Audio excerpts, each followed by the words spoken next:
So here's how to pack your ECU for a mail-in unlock. Don't overpack it. Keep it simple. Start by wrapping the ECU in bubble wrap. No tape is needed at this stage. Next, choose a box that's the right size and place some crumpled cardboard or packing paper at the bottom. Place the ECU inside the box and make sure it's held securely in place by the packing material. Finally, close the box and seal it with 2 strips of packing tape. That's it, your ECU is ready to ship. We also offer a reusable shipping case on our website. It's even easier. Simply place the ECU inside and close the case. You can even fit 2 ECUs in the same case. For high-volume customers, we also offer a larger reusable shipping case. This larger case can hold up to 4 ECUs at once.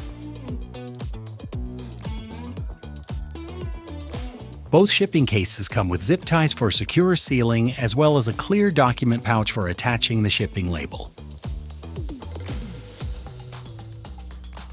Now let's talk about what not to do. Basically, don't overpack it. You don't need to cover the pins with tape. There's no need to attach anything to the ECU itself. Don't use excessive amounts of bubble wrap or packing tape. That's what we call overpacking. Of course, don't underprotect it either. If you're using one of our reusable shipping cases, there's no need to put it inside another box or seal it with additional tape.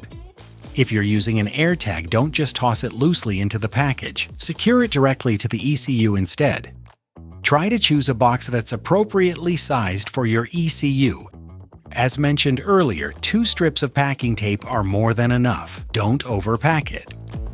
Avoid placing hazardous material labels or other warning labels on the package, as this may cause unnecessary customs issues. Remember, keep it simple.